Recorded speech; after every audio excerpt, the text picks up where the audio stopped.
Welcome friends, knowledge ভার্সেটাইলে সবাইকে স্বাগত জানাই। গ্রামারের ডাউট ক্লিয়ার করতে চ্যানেলটি অবশ্যই সাবস্ক্রাইব করবে এবং নোটিফিকেশান পেতে বেল বাটনটি অ্যাক্টিভ করে দেবে।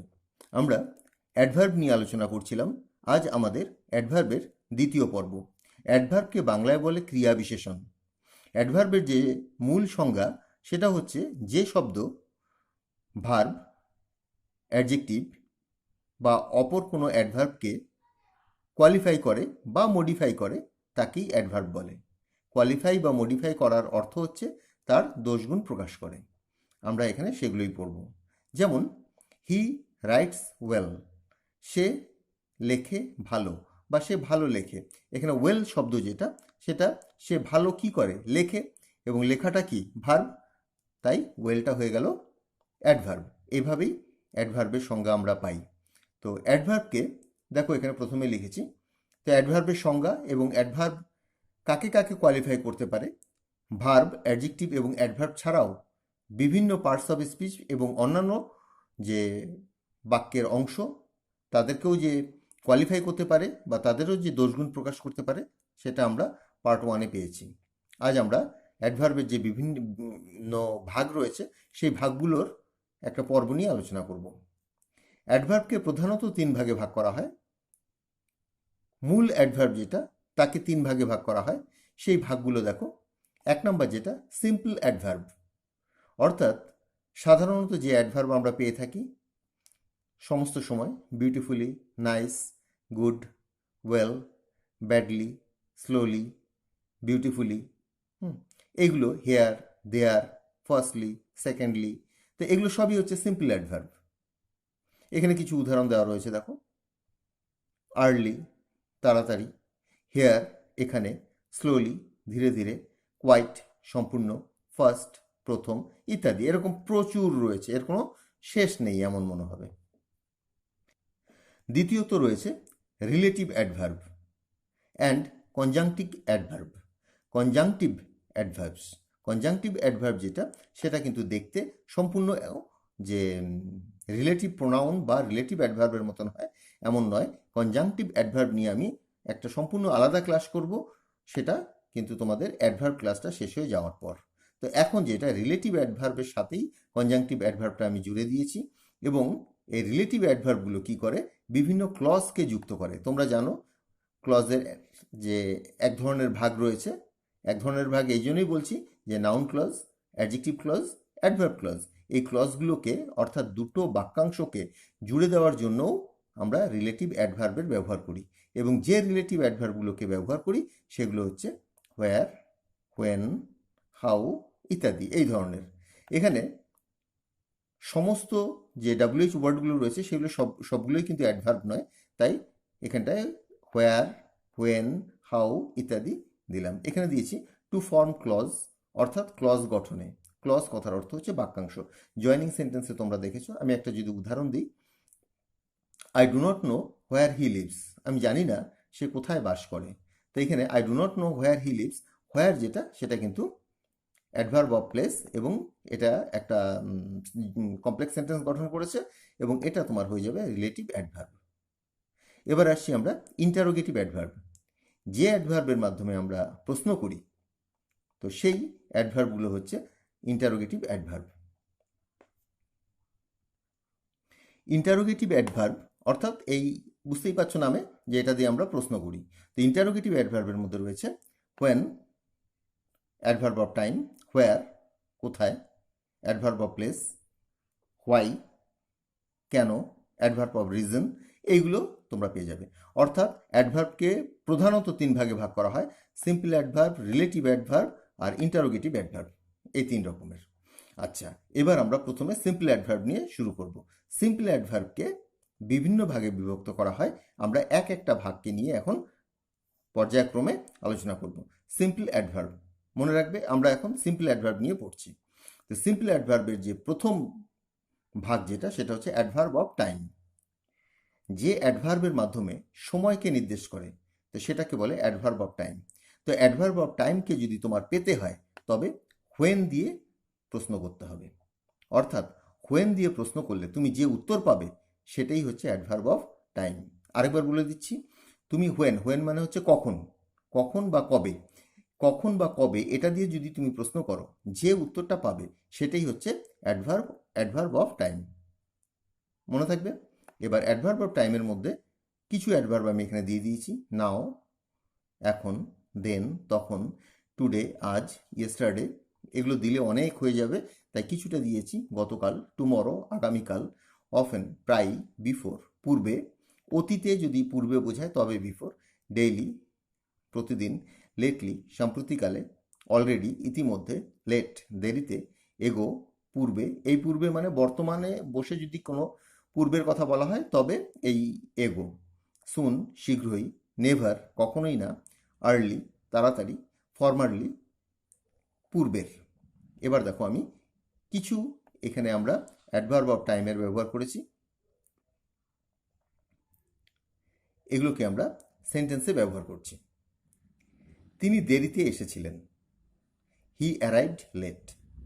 এখানে দেখো, যদি আমি প্রশ্ন করি এই সেন্টেন্সটাকে, কখন, তিনি কখন এসেছিলেন, তো তুমি বলবে দেরি করে এসেছিলেন, দেরিতে এসেছিলেন। এই যে লেট যেটা, এটা হচ্ছে adverb of time. Next sentence, আমরা এটা আগেই শুনেছিলাম। যদি প্রশ্ন করি তোমরা কখন শুনেছিলে, উত্তর হবে আগেই, অর্থাৎ before. We heard this before. We heard, HEARD, we heard this before, মানে আমরা পূর্বেই এটা শুনেছিলাম। পূর্বেই যেটা, এটা হোয়েন দিয়ে প্রশ্ন করলে এই পার্টটা আসবে, অতএব এটা তোমার অ্যাডভার্ব অফ টাইম। এখন তুমি যেতে পারো। নাও ইউ মে গো, যদিও আমি নাওটা পূর্বে দিয়েছি, সাধারণত এই নাওটা শেষে ব্যবহার হয়। ইউ মে গো নাও, তুমি এখন যেতে পারো। হোয়েন দিয়েও যদি প্রশ্ন করি তুমি কখন যেতে পারো, এখন। তো এখানে দেখলে নাও যেটা, এটা হয়ে গেল তোমার অ্যাডভার্ব অফ টাইম। তো এখানে অ্যাডভার্ব অফ টাইম যেগুলো পাচ্ছ, এগুলো সবই হচ্ছে হোয়েন দিয়ে প্রশ্ন করলে এই উত্তরগুলো পারবে। আমরা পরবর্তী পার্টে আসছি। সিম্পল অ্যাডভার্বের দ্বিতীয় ভাগ যেটা, সেটা হচ্ছে অ্যাডভার্ব অফ প্লেস। প্লেস মানে স্থান। তো স্থান সম্পর্কিত যদি কিছু হয়, তো সেক্ষেত্রে তোমাকে হোয়ার দিয়ে প্রশ্ন করতে হবে। হোয়ার দিয়ে প্রশ্ন করলে তুমি যে উত্তর পাবে সেটাই হচ্ছে অ্যাডভার্ব অফ প্লেস। তো হোয়ার প্রশ্নের উত্তর, হোয়ার মানে কোথায়, তো এখানে আছে হেয়ার, দেয়ার। হেয়ার মানে এখানে, দেয়ার মানে সেখানে, আপ মানে উপরে, উইদিন মানে মধ্যে, ভিতরে, আউট মানে বাইরে, ইন মানে ভিতরে। আচ্ছা, একটা জিনিস বলে দিই, এখানে তোমরা আউট, ইন এগুলোকে আমি অ্যাডভার্ব বলছি, তোমাদের মনে সংশয় হতে পারে এগুলো তো প্রিপোজিশন। কিন্তু প্রিপোজিশন কোনো একটা শব্দকে কিন্তু বিভিন্নভাবে ব্যবহার করা যায়। নাউন রূপে ব্যবহার করা যেতে পারে, তোমার এগুলো তো প্রিপোজিশন তোমরা জানো, এগুলোকে অ্যাডভার্ব রূপেও ব্যবহার করা যেতে পারে। যখন এগুলো, এই শব্দগুলো যখন কোনো ভার্বকে কোয়ালিফাই করে, কোনো অ্যাডজেক্টিভকে কোয়ালিফাই করে, বা অন্য কোনো অ্যাডভার্বকে কোয়ালিফাই করে, তখন এগুলো কিন্তু সেই রূপ ধারণ করে, অর্থাৎ অ্যাডভার্বের রূপ ধারণ করে। তো আউট, ইন, ভিতরে, এভরিহোয়ার, সমস্ত জায়গায়, ব্যাকওয়ার্ড, পিছিয়ে পড়া, ফার, দূরে, নিয়ার, কাছে, ডাউন, নিচে, অ্যাবাভ, উপরে, বিলো, নিচে, আপস্টেয়ার্স, উপরতলায়, অ্যাওয়ে, দূরে, এনিওয়্যার, যে কোনো জায়গায়, অ্যাব্রড, বিদেশে, ইনসাইড বা আউটসাইড, ভিতরে বা বাইরে, এগুলো। তো তোমরা দেখলে এখানটায় যে শব্দগুলো রয়েছে এর একটা বড় অংশই রয়েছে প্রিপোজিশন রূপে আমরা পেয়ে থাকি, কিন্তু সেই প্রিপোজিশনগুলো কিন্তু তোমার অ্যাডভার্ব রূপেও আমরা পেতে পারি। আর হোয়ার ফ্রম দিয়ে যদি প্রশ্ন করো, তো এই উত্তরগুলোই আসবে। তাও আমি লিখে দিয়েছি লোকালি, স্থানীয়ভাবে, আউটসাইড, আউটসাইড তোমার এখানেও পেয়েছিলাম, আউট ইত্যাদি। এই যে হোয়ার ফ্রমকে আলাদাভাবে আর দেখতে হবে না, হোয়ার দিয়ে দেখলেই হবে।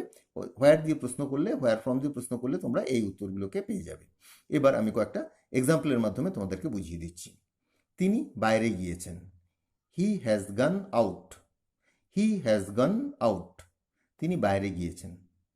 আউট, বাইরে, বাইরে কি, গিয়েছেন, অর্থাৎ ভার্বকে কোয়ালিফাই করছে, সেজন্য আউটটা হচ্ছে অ্যাডভার্ব। আর দেখো হোয়ার, কোথায় গিয়েছেন তিনি, হোয়ার মানে কোথায়, আউট, বাইরে গিয়েছেন। আমার বন্ধু ভিতরে এসেছিল, মাই ফ্রেন্ড কেম ইন। আমার বন্ধু ভিতরে এসেছিল। তো তোমার বন্ধু কোথায় এসেছিল, হোয়ার ডিড ইউর ফ্রেন্ড কাম, তুমি বলবে ইন, ভিতরে, অর্থাৎ ইন এখানটায় অ্যাডভার্বের কাজ করছে। আমি একটা তোমাদেরকে হিন্টস দিয়ে দিই, যখনই দেখবে কোনো প্রিপোজিশন কোনো বাক্যের শেষে বসেছে, বুঝে যাবে সেটা অ্যাডভার্ব। মনে থাকবে তো? যদি প্রিপোজিশনকে প্রিপোজিশন রূপে থাকতে হয় তবে সেটা সাধারণত কোনো নাউনের পূর্বে বসে, তো নাউন বা প্রোনাউনের পূর্বে বসে। তো যখনই দেখবে বাক্যের শেষে প্রিপোজিশন আছে, বুঝে যাবে যে সেগুলো অ্যাডভার্ব। তোমার বাবা কি ভিতরে আছেন? Is your father within? Is your father within অনেক সময় ইজ ইয়োর ফাদার ইন এইভাবেও প্রকাশ করা হয়, কিন্তু ভালো ভাষা যেটা উইদিন। তোমার বাবা কি ভিতরে আছেন? Is your father within? Within. তোমার বাবা কোথায় আছেন? উইদিন, অর্থাৎ ভিতরে আছেন। ছেলেটি বাইরে থেকে এসেছে। কোথা থেকে এসেছে? বাইরে থেকে। This boy came from outside. এখানে হোয়ার ফ্রম দিয়ে যদি প্রশ্ন করো, where from did the boy come, তুমি বলতে পারো the boy came from outside. Outside হচ্ছে বাইরে থেকে, তো এটাও তোমার অ্যাডভার্ব হয়ে গেল। অনেক অ্যাডভার্ব দিয়েছি, আমি 3টে এক্সাম্পল এখানে দিয়ে দিলাম। এরপর আসছি আমরা অ্যাডভার্ব অফ ম্যানার। ম্যানার মানে ধরন। ধরন হচ্ছে কিভাবে। কিভাবে দিয়ে যদি তুমি প্রশ্ন করো, তার উত্তর যে শব্দগুলোতে পাবে সেই শব্দগুলোই হচ্ছে অ্যাডভার্ব অফ ম্যানার বা ধরন। তো এখানে হাউ এর উত্তর আমরা পেয়ে যাব অ্যাডভার্ব অফ ম্যানারে। কিভাবে? আচ্ছা, কয়েকটা অ্যাডভার্ব এখানে দেওয়া রয়েছে, দেখো। কেয়ারফুলি, সতর্কতার সাথে, লাউডলি, জোরে জোরে, স্লোলি, ধীরে ধীরে, স্যাডলি, দুঃখের সাথে, দুঃখপূর্ণভাবে, ক্লিয়ারলি, পরিষ্কারভাবে, জেন্টলি, ভদ্রভাবে, ওয়েল, ভালো, অ্যালাউড, উচ্চ স্বরে, ব্যাডলি, খারাপভাবে, ফ্লুয়েন্টলি, সাবলীলভাবে। এছাড়াও আরও কিছু শব্দের সাথে এলওয়াই যুক্ত হয়ে এই অ্যাডভার্ব তৈরি হয়, অর্থাৎ ধরন। সমস্ত এলওয়াই যুক্ত শব্দই কিন্তু অ্যাডভার্ব অফ ম্যানারের মধ্যে আসে না। আরেকবার বলছি, এই যে এলওয়াই যুক্ত যত শব্দ আছে সব শব্দই কিন্তু অ্যাডভার্ব অফ ম্যানারের মধ্যে আসে না, অন্যান্য ক্ষেত্রেও তাদের ব্যবহার হয়। তো এখানে আমরা এলওয়াই যুক্ত শব্দ পেলাম মূলত, এছাড়াও ওয়েল, অ্যালাউড এই শব্দগুলোও পেলাম। তো দেখো, এগুলো হচ্ছে হাউ এর উত্তর। হাউ কথার অর্থ হচ্ছে কিভাবে। সে ভদ্রভাবে কথা বলে। He speaks gently. সে কিভাবে কথা বলে? ভদ্রভাবে। অতএব হি স্পিক্স জেন্টলি। জেন্টলিটা হচ্ছে তোমার অ্যাডভার্ব অফ ম্যানার। পরিষ্কার করে উত্তর দাও। Answer clearly. কিভাবে উত্তর দেবে? পরিষ্কারভাবে। তো ক্লিয়ারলি যে শব্দটা, এটা হচ্ছে ধরন। তো হাউ দিয়ে প্রশ্ন করলে যখনই পাবে সেটা হয়ে যাবে অ্যাডভার্ব অফ ম্যানার, এখানে ক্লিয়ারলি। তুমি আংশিক ঠিক, মানে তুমি যা উত্তর দিয়েছো, তুমি যা বলেছো, তুমি যা করেছো সেটা আংশিক ঠিক, কিছুটা ঠিক কিছুটা ভুল। You are partly right. How much are you right? Partly. Partly মানে আংশিক। You are partly right. তো আমরা এখানে অ্যাডভার্ব অফ ম্যানার পেলাম। অ্যাডভার্ব অফ ম্যানারের যে কিছু অ্যাডভার্ব সেগুলো এখানে দিয়ে দিয়েছি, আর 3টে তোমাদেরকে বাক্যে ব্যবহার করে দেখালাম। এবার আমরা 4 নম্বরে আসছি, অ্যাডভার্ব অফ ফ্রিকুয়েন্সি। ফ্রিকুয়েন্সি মানে পুনঃ পুনঃ, বারবার। আমি এখানে বারংবারতা এই শব্দটা লিখেছি। বারবার, কতবার, হ্যাঁ, সেটা নির্দেশ করে যে শব্দের মাধ্যমে, সেটাকে অ্যাডভার্ব অফ ফ্রিকুয়েন্সি বলে। তো অ্যাডভার্ব অফ ফ্রিকুয়েন্সির এই অ্যাডভার্বটা পেতে গেলে আমাদেরকে হাউ অফেন দিয়ে বা how many Times, how often বা হাউ মেনি টাইমস দিয়ে তোমাকে প্রশ্ন করতে হবে। এই দুটোরই মানে কতবার। হাউ অফেন মানেও কতবার, হাউ মেনি টাইমস মানেও কতবার। এই হাউ মেনি টাইমস বা হাউ অফেন দিয়ে প্রশ্ন করলে যে উত্তর পাবে সেটাকে বলে অ্যাডভার্ব অফ ফ্রিকুয়েন্সি। এগুলো তোমাদের কিন্তু অল্প অল্প করে সবই মনে রাখতে হবে এর উত্তর। যেমন ধরো, ওয়ান্স একবার, টুয়াইস দুবার, থ্রাইস এইভাবে তো সব সংখ্যারই বলা যায়, তা আমি অল্পতেই থেমে যাচ্ছি। থ্রাইস 3বার, সেকেন্ডলি দ্বিতীয়ত, ফার্স্টলি প্রথমত, সেলডম কদাচিৎ। এটা মনে রাখবে, সেলডম কিন্তু না অর্থে ব্যবহার হয়। হি সেলডম কামস হিয়ার, সে কদাচিৎ এখানে আসে, কথার অর্থ সে এখানে আসে না। আচ্ছা, এগেইন আবার, অলওয়েজ সর্বদা, ফ্রিকুয়েন্টলি প্রায়ই, বারবার, থার্ডলি তৃতীয়ত, অলওয়েজ সর্বদা, অলওয়েজটা রিপিট হয়ে গেছে এখানে। তো এই হলো তোমাদের হাউ অফেন দিয়ে প্রশ্ন করলে যে উত্তরগুলো তোমরা পাবে সেটাকেই বলবে অ্যাডভার্ব অফ ফ্রিকুয়েন্সি। সে এখানে সপ্তাহে 2বার আসে। He comes here twice a week. এখানে টুয়াইস যেটা 2বার, হ্যাঁ, সে 2বার কি করে? আসে। আসেটা কি? ভার্ব। তো ভার্বকে কোয়ালিফাই করছে, ভার্বকে মডিফাই করছে। 2বার কি করে? আসে। অতএব এটা অ্যাডভার্ব, এবং এটা অ্যাডভার্ব অফ কি? অ্যাডভার্ব অফ ফ্রিকুয়েন্সি, কারণ এটা বারংবারতা নির্দেশ করছে। আচ্ছা, তুমি কি আবার যাবে? Will you go again? How often কতবার? তুমি একবার, 2বার, আবার যাবে কি?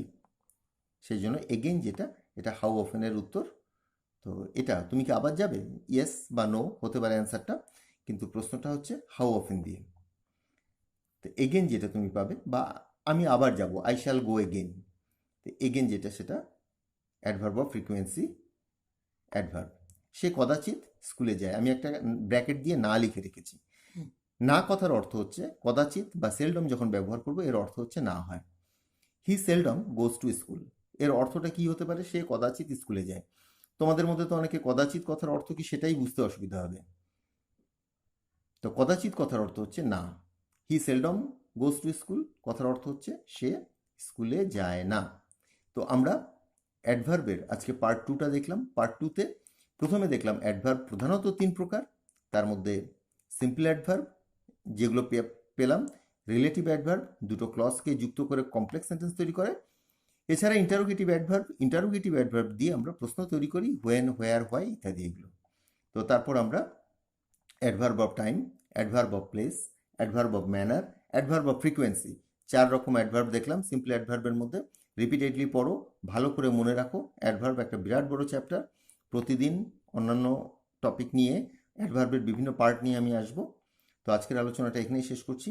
আমার পূর্ববর্তী ভিডিওর যে লিঙ্ক সেগুলো নিচে ডেসক্রিপশনে তোমরা পেয়ে যাবে, সেখানে ক্লিক করে দেখে নিও। সকলে ভালো থেকো, পরবর্তী আলোচনায় আবার যোগ দেবো। বাই।